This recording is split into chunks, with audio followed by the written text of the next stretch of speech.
ನೀನ್ ಎಷ್ಟು ಸಲ ಬಾಗಲ್ ತಟ್ಟಿದ್ರು ನಾನ್ ಬಾಗಲ್ ತೆಗಿಯಲ್ಲ. ಏನ್ ಮಹಾ ಸೋಮನಹಳ್ಳಿ ಚೇರ್ಮನ್, ನಾಲ್ಕು ಎತ್ತು ಬೇಕು ಅಂದ ತಕ್ಷಣ ರಾತ್ರಿ ಹಗಲು ಹೀಗೆ ನೀನ್ ತಿರುಗ್ತಿದ್ರೆ ನಿನ್ ಆರೋಗ್ಯ ಏನಾಗ್ಬೇಕು? ಅವ್ರಿಗೇನ್ ಕೊಂಬ ಇರುತ್ತೆ? ಚೇರ್ಮನ್ ಅಂತೆ ಚೇರ್ಮನ್. ನಾನು ನಿಮ್ಮಪ್ಪ ಅಲ್ಲ. ಅಯ್ಯೋ, ನಾನೇ ಆ ಸೋಮನಹಳ್ಳಿ ಚೇರ್ಮನ್. ಅದು ನಮ್ಮಪ್ಪ ಅಂತ ತಿಳ್ಕೊಂಡು. ಪರವಾಗಿಲ್ಲ ಬಿಡಿ. ನಿಮ್ಮಪ್ಪ ಯಾವಾಗ ಬರ್ತಾರ? ನಿಮ್ ಎತ್ತುಗಳಿಗೋಸ್ಕರನೇ ನಾಗೇಗೌಡ್ರ ಮನೆಗೆ ಹೋಗಿದ್ದಾರೆ. ಇನ್ನೇನ್ ಬಂದ್ಬಿಡ್ತಾರೆ. ನೀವ್ ಒಳಗ್ ಬನ್ನಿ. ಬನ್ನಿ.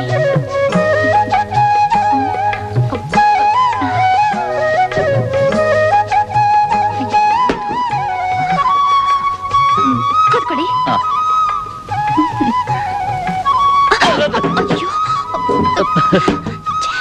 ಕೂತ್ಕೊಳ್ಳಿ, ಪರವಾಗಿಲ್ಲ, ಏನಾಗಲ್ಲ. ಒಂದ್ ನಿಮಿಷ ಬರ್ತೀನಿ. ಏ ಸೀನಾ, ಬಾರ ಇಲ್ಲಿ. ಏನಕ್ಕ? ಬಾರ ಇಲ್ಲಿ. ಅಲ್ಲಿ ನಾಗೇಗೌಡ್ರ ಮನೇಲಿ ನಮ್ಮಪ್ಪ ಇದ್ದಾರೆ. ಮನೆಗೆ ಸೋಮನಹಳ್ಳಿ ಚೇರ್ಮನ್ ಬಂದಿದ್ದಾರೆ ಅಂತ ಹೇಳಿ ಕರ್ಕೊಂಡ್ ಬಾ. ಆಯ್ತಕ್ಕ. ಬೇಗ ಕರ್ಕೊಂಡ್ ಬಾ ರೀ. ಏನಿಲ್ಲ ಏನಿಲ್ಲ, ಸ್ವಲ್ಪ ಮಜ್ಜಿಗೆ ತಗೊಳ್ಳಿ, ಕುಡೀರಿ. ಏನು ತಿಳ್ಕೊಬೇಡಿ. ಬಂದಿದ್ ನೀವು ಅಂತ ಗೊತ್ತಾಗ್ದೆ ಬಾಯಿಗೆ ಬಂದಾಗೆಲ್ಲ ಮಾತಾಡ್ಬಿಟ್ಟೆ. ನೀವೇನ್ ತಪ್ಪ ಮಾತಾಡಿಲ್ಲ ಬಿಡಿ. ಚೇರ್ಮನ್ ಇರುತ್ತೆ, ಚೇರ್ಮನ್, ಮಹಾ ಚೇರ್ಮನ್ರು. ಅವ್ರೇನ್ ಕೊಂಬ ಇರುತ್ತೆ ಅಂತ ಹೇಳಿದ್ರೆ ನಿಜವಾಗ್ಲೂ ಹೇಳ್ತೀನಿ, ನಾನು ಕೊಂಬಿಲ್ಲ. ನೋಡಿಬೇಕಾದ್ರೆ. ನಮಸ್ಕಾರ ಚೇರ್ಮನ್ರೇ. ನಮಸ್ಕಾರ. ಎಷ್ಟೊತ್ತಾಯ್ತು ಬಂದು? ಈಗ ತಾನೆ ಬಂದೆ. ಒಳ್ಳೇದಾಯ್ತು ಬಿಡಿ. ಆ ಎತ್ತುಗಳ ದಯದಿಂದನಾದ್ರೂ ನೀವು ನಮ್ಮ ಮನೆ ಹೊಸಿಲ್ ತುಳ್ದಂಗ ಆಯ್ತು. ಎಲ್ಲ ನಮ್ಮ ಅದೃಷ್ಟ. ಆ ಕೃಷ್ಣ ಪರಮಾತ್ಮನೇ ಕುಚಿಯಲ್ಲಿ ಮನೆಗೆ ಬಂದಷ್ಟು ಸಂತೋಷ ಆಯ್ತು ನನಗೆ. ತಾಯಣೆ. ಚೇಚೆ, ಅಷ್ಟು ದೊಡ್ಡ ಮಾತುಗಳು ಯಾಕೆ ಮಾತಾಡ್ತೀರ ರಾಮನವ್ರೆ? ಅಂದಾಗ ಎತ್ಕೊಳ್ಳೋ ವಿಷಯ ಏನ್ ಮಾಡಿದ್ರಿ? ವ್ಯಾಪಾರ ಮಾಡ್ಬಿಟ್ಟೆ. ಎರಡನೇ ಮಾತಿಲ್ದೆ 2,500,000ಕ್ಕೆ ಒಪ್ಪಿಸ್ಬಿಟ್ಟೆ. ಆದ್ರೂ ನಮ್ಗೆ ಲಾಭನೇ. ಹೊಸಡು ಸುಳಿ ಬೊಂಬಾಟಾಗಿದೆ. ನೀವೊಂದ್ಸಲ ಬಂದು ಎತ್ತುಗಳನ್ನ ನೋಡ್ಬಿಟ್ರೆ ನಿಮ್ ಕೊಟ್ಟಿಗೆಗೆ ನಾನು ಹೊಡ್ಸ್ಬಿಡ್ತೀನಿ. ನೀವು ನೋಡಿದಿರಲ್ಲ, ಅಷ್ಟು ಸಾಕ್ಬಿಡಿ. ತೋಳಿ, ಇದರಲ್ಲಿ ಕರೆಕ್ಟಾಗಿ 2,500,000 ಇದೆ. ನೀವೇ ನಿಮ್ ಕೈಯಾರ ಕೊಟ್ಬಿಟ್ಟು ಕೂಲಿ ಒಂದ್ ಕೈಲಿ ಕಳಿಸ್ಬಿಡಿ. ಕೂಲಿ ಅವ್ನು ಯಾಕೆ? ದಂಡಕ್ಕೆ ನಾನೇ ಹೊಡ್ಕೊಂಡ್ ಬಂದ್ಬಿಡ್ತೀನಿ. ನಿಮ್ಮಿಷ್ಟ. ಇದು ನಿಮ್ ಕಮಿಷನ್.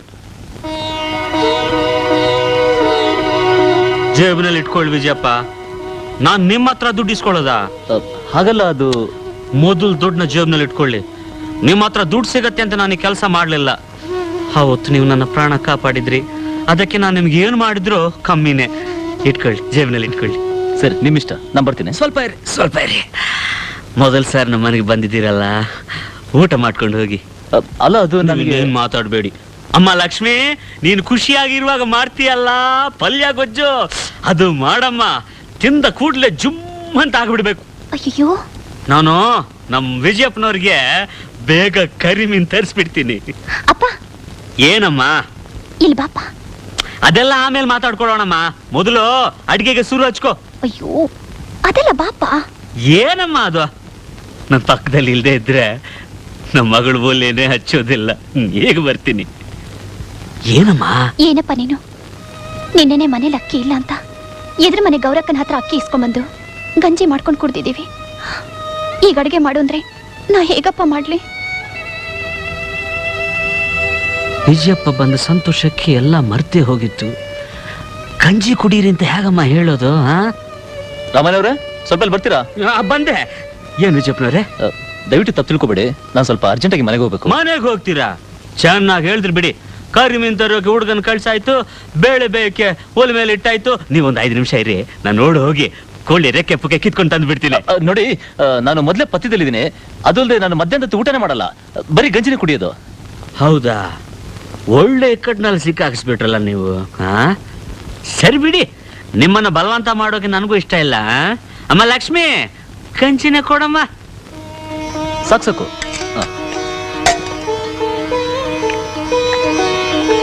ಆಹಾ, ರಾಮನವ್ರೆ, ಈ ಗಂಜಿಗೆ ಹುಣಸೆ ತೊಕ್ಕಿನ ಕಾಂಬಿನೇಷನ್ ಇದೆಯಲ್ಲ, A1 ಆಗಿದೆ. ನನ್ನ ಮಗಳೇ ಸ್ವತಃ ಮಾಡಿದ್ದು.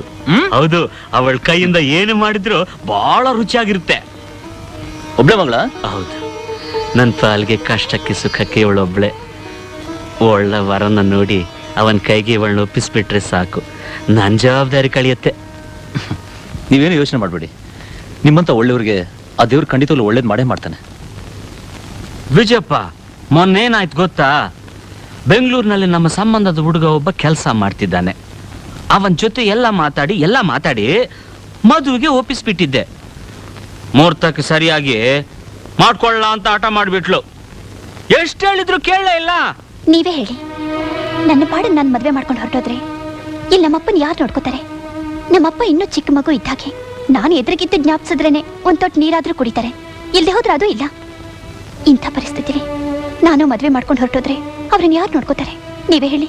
ರಾಮನವ್ರೆ, ನಿಮ್ ಮಗಳು ಹೇಳೋದ್ರಲ್ಲೂ ನ್ಯಾಯ ಇದೆ ಅಂತ ನನಗನ್ಸುತ್ತೆ. ಅಕ್ಕಿ ಮೇಲೆ ಪ್ರೀತಿ, ನೆಂಟ್ರ ಮೇಲೆ ಇಷ್ಟ ಅಂದ್ರೆ ಹ್ಯಾಂಗೆ ವಿಜಯಪ್ಪ? ಒಂದು ಮಾತು ಹೇಳ್ತೀನಿ, ತಪ್ಪು ತಿಳ್ಕೊಬೇಡಿ. ನಿಮ್ ಹೊಲದಲ್ಲಿ ಯಾರಾದ್ರೂ ಕೆಲಸ ಮಾಡೋ ಕೂಲಿ ಹುಡುಗ ಸಿಕ್ಕಿದ್ರೆ ನೋಡಿ ಹೇಳಿ.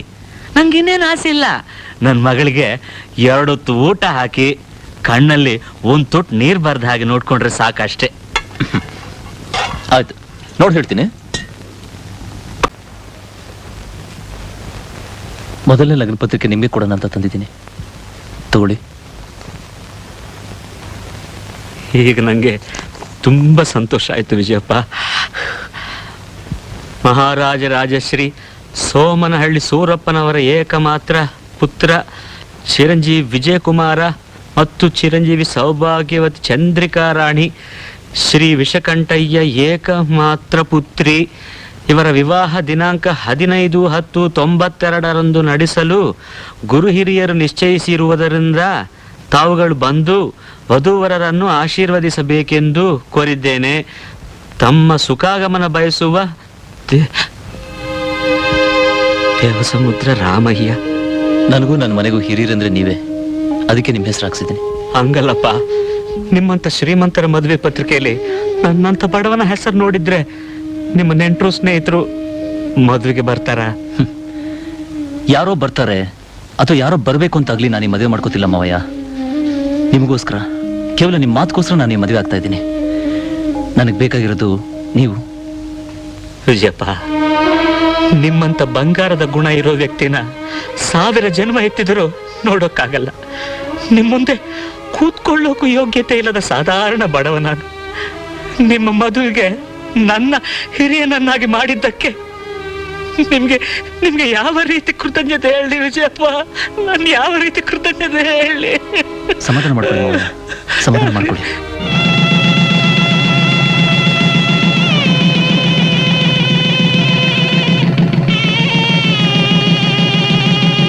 ಹೋಗಿ ಹಿರಿಯರ ಆಶೀರ್ವಾದ ತಗೊಳ್ಳಿ.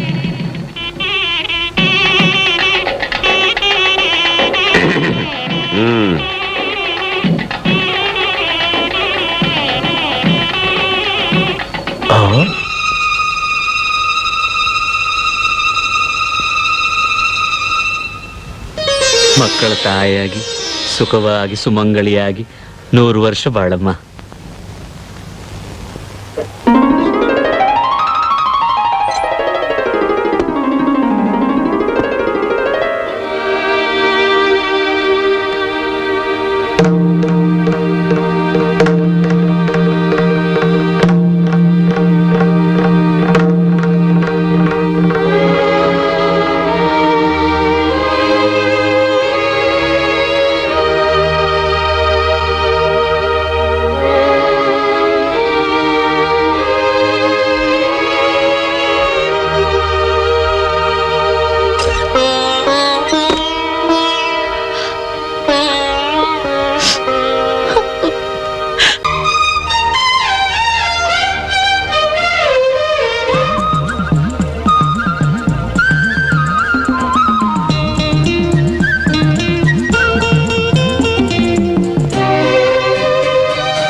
ಮಾಡಿದೋಳ ಪರಸಂಗ ಐತೆ ಪರಸಂಗ ಐತೆ ಪರಸಂಗ ಅಪ್ಪ ಸೋಮನಳ್ಳಿ ಚೇರ್ಮನ್ರು ಬರ್ತಿದ್ದಾರೆ. ಅವ್ರು ಯಾಕೆ ಈಗ ಬಂದ್ರು? ಬನ್ನಿ ವಿಜಯಪ್ಪ ಬನ್ನಿ. ಗಾಳಿ ಇಲ್ದಿರೋ ಮಳೆ ಬಂದಾಗೆ ಏನು ಇದ್ದಕ್ಕಿದ್ದಾಗ ಈ ಕಡೆ ಬಂದ್ಬಿಟ್ರಿ. ಎತ್ತುಗಳೇನಾದ್ರೂ ತೊಂದರೆ ಕೊಡ್ತಿದೀಯಾ? ಆಟ ಮಾಡು ಎತ್ತುಗಳಲ್ವಲ್ಲ. ನಾನು ಎತ್ತುಗಳ ವಿಷಯ ಮಾತಾಡಕ್ ಬರ್ಲಿಲ್ಲ ರಾಮಯ್ಯನವ್ರೆ. ಮತ್ತೆ ನಿಮ್ಮ ಮಗಳಿಗೆ ಒಂದು ಒಳ್ಳೆ ಸಂಬಂಧ ನೋಡಿದ್ದೀನಿ. ಹೌದಾ? ಹುಡುಗ ಯಾರು? ಇಲ್ಲೇ ಇದ್ದಾನೆ. ಓ, ಜೊತೆಯಲ್ಲೇ ಕರ್ಕೊಂಡ್ ಬಂದಿದ್ದೀರಾ? ಮತ್ತೆ ಹೇಳೇ ಇಲ್ವಲ್ಲ ವಿಜಯಪ್ಪ. ಇರಿ ಕರ್ಕೊಂಡ್ ಬರ್ತೀನಿ.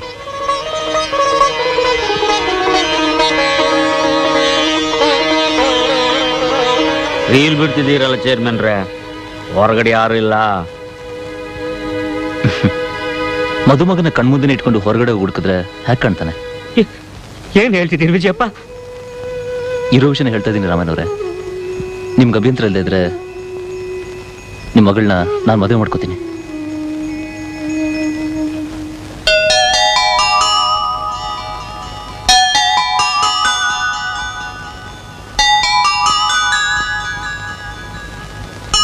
ನನ್ನ ಮಗಳನ್ನ ನೀವು ಮದುವೆ ಮಾಡ್ಕೊಳ್ಳೋದ? ಬೇಡ ವಿಜಯಪ್ಪ ಬೇಡಿ. ನೀವೆಲ್ಲಿ ನಾವೆಲ್ಲಿ? ನಿಮ್ಮಂತಸ್ತೇನು ನಮ್ಮಂತಸ್ತೇನು? ನಿಮ್ಮ ಹೊಲದಲ್ಲಿ ಕೆಲಸ ಮಾಡಿ ಬದುಕೋ ಬಡ ಜನ ನಾವು. ನಿಮ್ಮ ಹತ್ರ ಸಂಬಂಧ ಬೇಡ ವಿಜಯಪ್ಪ. ರಾಮಯ್ಯನವ್ರೆ, ಆಸ್ತಿ ಅಂತಸ್ ಬಗ್ಗೆ ಯೋಚನೆ ಮಾಡಿ ನಾನೇ ನಿರ್ಧಾರ ತಗೊಳ್ಳಿಲ್ಲ. ನಿಮ್ಮ ಮನಸ್ಸನ್ನ, ನಿಮ್ಮಲ್ಲಿರೋ ಒಳ್ಳೆತನ ನೋಡಿ ನಾನೇ ನಿರ್ಧಾರ ತಗೊಂಡಿದ್ದೀನಿ. ಅದಕ್ಕಿಂತ ಹೆಚ್ಚಾಗಿ ನಿಮ್ಮ ಮಗಳು ನನ್ನ ಮನಸ್ಫೂರ್ತಿಯಾಗಿ ಒಪ್ಪಿಗೆ ಆಗಿದ್ದಾಳೆ. ನೀವು ಒಪ್ಪಿಗೆ ಕೊಟ್ರೆ ನಾನು ಈ ತಿಂಗಳಲ್ಲೇ ಮದುವೆಗೆ ಏರ್ಪಾಡು ಮಾಡ್ತೀನಿ. ಹಾ, ಅವಸರ ಏನೂ ಇಲ್ಲ. ನಿಧಾನವಾಗಿ ಯೋಚನೆ ಮಾಡಿ ಹೇಳಿ. ಯೋಚನೆನಾ? ಏನು ಯೋಚನೆ ಮಾಡ್ಲಿ ವಿಜಯಪ್ಪ?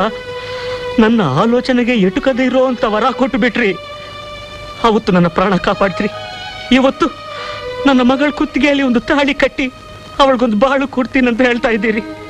ಇದು ಇದು ಕನಸೋ ನನಸೋ ಗೊತ್ತಿಲ್ಲದೆ ಈ ಬಡವರ ಗುಂಡೆಗೆ ಸಂತೋಷದಿಂದ ಕುಣಿದು ಕುಪ್ಪಳಿಸ್ತಿದೆ. ಕಾಯಣೆ ವಿಜಯಪ್ಪ, ನಾನ್ ಯಾಕೆ ಹುಟ್ಟಿದ್ನೋ ಗೊತ್ತಿಲ್ಲ. ಒಂದು ಮಾತ್ರ ಸತ್ಯ, ನೀವು ನಮಗೋಸ್ಕರ ಹುಟ್ಟಿದ ದೇವರು ವಿಜಯಪ್ಪ, ದೇವರು. ರಾಮಯ್ಯನವ್ರೆ, ನೀವು ಹಿರಿಯರು, ನಮ್ಗೆ ಆಶೀರ್ವಾದ ಮಾಡ್ಬೇಕೆ ಹೊರತು ನಮಸ್ಕಾರ ಮಾಡಬಾರ್ದು. ಇಷ್ಟಕ್ಕೂ ನಿಮ್ಮ ಮಗಳಿಗೆ ಮದುವೆಗೆ ಒಪ್ಪಿಗೆ ಇದೆಯಲ್ವೋ ಒಂದ್ಸಲ ಕೇಳಿ ನೋಡಿ.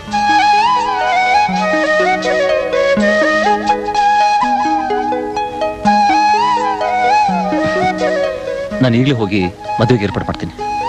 ಬರ್ತೀನಿ.